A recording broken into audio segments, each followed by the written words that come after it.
कोल्हापूरच्या पंचगंगा नदीच्या पाणी पातळीत वाढ. दूधगंगा धरणातून देखील काल दुपारपासून पाण्याचा विसर्ग सुरू. ड्रोनच्या माध्यमातून टिपलेली ही खास दृश्य एबीपी माझाच्या प्रेक्षकांसाठी.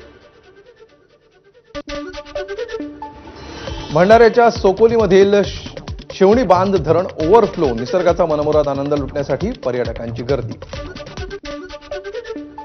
उजनी धरणातून सोडण्यात येणारा विसर्ग पुन्हा वाढवला. धरणातून 71,600 क्युसेकनं भीमा नदी पात्रामध्ये पाण्याचा विसर्ग सुरू. नीरा नदीच्या पाणी पातळीत वाढ. वीर धरणातून 32,763 क्युसेकनं पाण्याचा विसर्ग. नदीकाठच्या गावांमध्ये पूरस्थिती निर्माण होण्याची शक्यता. नागपूरमध्ये पावसाची संततधार. अंबाझरी तलावाच्या पाणी पातळीत वाढ. पातळी 3 फूट वाढल्यामुळे नियंत्रणासाठी तयार केलेला उपकालवा झाला प्रवाहित. नाशिकमध्ये धरणांच्या पाणलोट क्षेत्रामध्ये पावसाची संततधार. गंगापूर धरणातून 306 क्युसेकनं पाण्याचा विसर्ग सुरू, तर जिल्ह्यातील 13 धरणांमधून पाण्याचा विसर्ग. पुण्यातील खडकवासला धरणातून 22,000 क्युसेकनं मुळा मोठा नदीमध्ये विसर्ग. नदीपात्रातील रस्ते पाण्याखाली. नदीकाठच्या घरांना सतर्कतेचा इशारा. पंढरपूरवर पुन्हा पुराची टांगती तलवार. चंद्रभागेच्या पाणी पातळीत वाढ. वाळवंटातील मंदिरं पाण्याखाली. मात्र अजूनही आपत्कालीन यंत्रणेकडून दखल नाही. सांगलीतील चांदोली धरणातून सुरू असणारा विसर्ग वाढवला. चांदोली धरणातून सध्या 15,075 क्युसेकनं वारणा नदीपात्रात विसर्ग.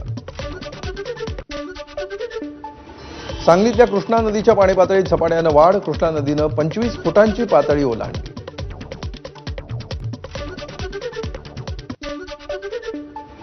सांगलीतल्या औदुंबरमधील दत्त मंदिरामध्ये कृष्णा नदीचं पाणी शिरलं. कोयना धरणातील विसर्ग आणि नदीच्या पाणलोट क्षेत्रामध्ये जोरदार पाऊस.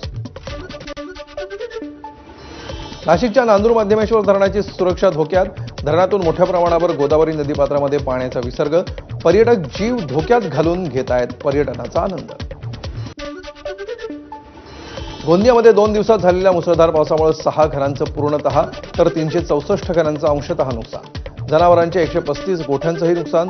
तर सालेकसा तालुक्यातील कवडीमध्ये घर पडल्यामुळे एक महिला जखमी. त्र्यंबकेश्वर नगरीचे पावसानं सौंदर्य खुललं. हिरवा शालू पांघरलेल्या ब्रह्मगिरी पर्वतावर धुक्याची चादर. तसंच फुल आणि प्रसादाची दुकानं. रंगीबेरंगी रेनकोट घातलेल्या माणसांनी त्र्यंबकेश्वर नगरी नटली.